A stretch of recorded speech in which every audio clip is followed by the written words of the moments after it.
আসসালামু আলাইকুম, কেমন আছেন সবাই? আজকে আমি আপনাদের একটা মজাদার নাস্তা করে দেখাবো। এটা ঈদের মধ্যেও খেতে পারেন অথবা ঈদের পরে যে কোনো সময় খেতে পারেন। তাহলে চলুন শুরু করে দিই। আমি প্রথমে 4 টেবিল চামচ রেগুলার তেল নিয়ে নিলাম। তারপর হাফ কাপ পেঁয়াজ কুচি দিয়ে এটাকে এখন একটু ভেজে নেব। পেঁয়াজ কুচি আর গাজর এখন একসঙ্গে ভেজে নেব। গাজর আমি আগে দিলাম কারণ গাজরটা সেদ্ধ হতে একটু সময় লাগে, তাই গাজরটা আমাকে আগেই দিতে হলো। গাজর আর পেঁয়াজ ভাজা হয়ে গেলে তারপর হাফ টেবিল চামচ রসুন, হাফ টেবিল চামচ আদা পেস্ট দিয়ে এটাকে আবার সেই একইভাবে ভেজে নেব। এরকম একটু ঘন ঘন ভেজে নেব আমি।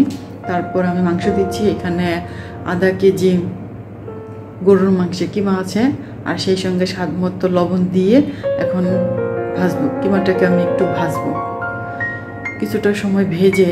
তারপর আমি এর মধ্যে দিয়ে দিব হাফ চা চামচের মতো হলুদ, 1 চা চামচের মতো মরিচের গুঁড়া দিয়ে খুব ভালোভাবে নেড়ে চেড়ে মিশিয়ে তারপরে আবার দিয়ে দিচ্ছি সামান্য পরিমাণে গোলমরিচের গুঁড়া আর হাফ চা চামচ গরম মশলার গুঁড়া। গরম মশলা আর গোলমরিচের গুঁড়া দিয়ে এখন এটাকে ভেজে নেব, মানে কিছুটা সময় কুক করে নেব। কুক করে তারপর আমি এর মধ্যে দিয়ে দেব হাফ কাপের মতো পানি দিয়ে এখন এটাকে কুক করব। পানিটা শুকানো পর্যন্ত এভাবে করে যাব। আর আমি এই কাজটা করতেছি মিডল ফ্লেমে। এখন একদম শেষ মুহূর্তে এসে তারপরে আমি 2 রকমের ক্যাপসিকাম, কিছু কাঁচামরিচ আর হাফ কাপ টমেটো সস দিয়ে দিলাম। সস দিয়ে একটু নেড়ে চেড়ে তারপরে আমি এর মধ্যে এখন দিয়ে দেব ধনিয়া পাতা দিয়ে দিলাম কিছু সামান্য পরিমাণে, দিয়ে এটাকেও ঠিক একইভাবে একটু মিশিয়ে তারপরে আমি নামিয়ে ফেলবো। ধনিয়া পাতা খুব যেন হয়ে না যায়, এর জন্য তাড়াতাড়ি নামিয়ে ফেলবো। এখন আমি দেখিয়ে দিই, আমি বাকিটা দেখিয়ে দিই। আমি 4টা ডিম নিয়েছি। 4টা ডিমের মধ্যে আমি সামান্য পরিমাণে গোলমরিচের গুঁড়া দিয়ে ভালোভাবে ফেটে নিব। তারপরে সামান্য পরিমাণে লবণ দেব, লবণ দিয়েও ফেটে তারপর আমি দেখাই আমি কিছু শীট বানিয়ে নিয়েছি। এটা সমোসা শীট, এটা আমি নিজে করেছি। আমি এই রেসিপিটা নিয়ে আমি শীঘ্রই আসবো। এখন এইভাবে আমি একটা শীট নিয়ে ডিমের মধ্যে আমি ডিপ করব। ডিপ করে আমি এই তাওয়ার মধ্যে দিয়ে দেব, মানে ফ্রাই প্যানের মধ্যে দিয়ে দেব। তবে তার আগে একটু তেল দিয়ে এটাকে খুব ভালোভাবে একদম সম্পূর্ণটা ভালোভাবে আমি একটু ব্রাশ করে নিই, যাতে খুব সহজেই উঠে আসে যখন রান্না হবে।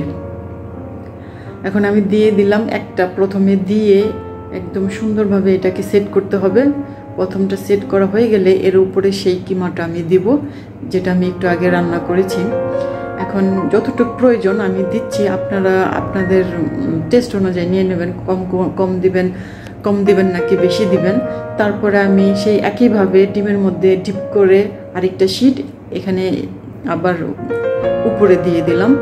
দেওয়া হয়ে গেলে ঠিক একইভাবে আমি এই কাজটা করে যাব। একই প্রসেসে আমি এই কাজটা করব। এভাবে আমি 4 থেকে 6টা শীট নিয়ে আমি এভাবেই আমি কাজটা করব। তো একের পর এক করে যাচ্ছি আর মাংসের কিমা দিয়ে যাচ্ছি। তো আমার প্রায় হয়ে আসছে। এখন সাইডটাকে খুব ভালোভাবে সিল করে দিতে হবে, যাতে করে মাংসের কিমা বের হয়ে না যায়। আর যেহেতু আমরা ডিম দিয়েছি সেহেতু এটা খুব সুন্দর সেট হয়ে যাবে, এতে তেমন কোনো কষ্ট হয় না। খুব ভালোভাবে সেট হয়ে গেছে। এখন উপরে একটা শীট দিয়ে খুব ভালোভাবে কভার করে আমি চুলায় বসিয়ে দিলাম লো ফ্লেমে। এটা একটা সাইড হতে প্রায় 20 মিনিটের মতো সময় লাগবে। আর যদি কোনো ছিদ্র থাকে ঢাকনার মধ্যে এভাবে সিল করে দিতে হবে। আমি তো এক সাইড করে ফেলেছি, এখন অন্য একটা সাইড আবার এটাকে করতে হবে। এটার জন্য আমি প্রায় 20 মিনিটের মতো অপেক্ষা করে তারপরে আমি এটাকে নামিয়ে ফেলবো। খুবই মজার একটা রেসিপি, খুবই মজার একটা নাস্তা। এটাকে আপনারা কিমা পরোটাও বলতে পারেন। তো হয়ে গেল। এখন আমি আপনাদের একটু সার্ভ করে দেখাই। খুব গরম, তারপর আমি কাটছি আপনাদের দেখানোর জন্য। আমি কেটে ফেলেছি, এখন দেখাই আপনাদের কেমন হলো। তো দেখুন, আশা করছি আপনাদের ভালো লেগেছে। আপনারা এভাবে করে খাবেন। খুবই সুন্দর দেখতে হয়েছে, খুবই ইয়ামি লাগছে। আর এই রান্নাটা খুবই সহজ, খুবই ইজি।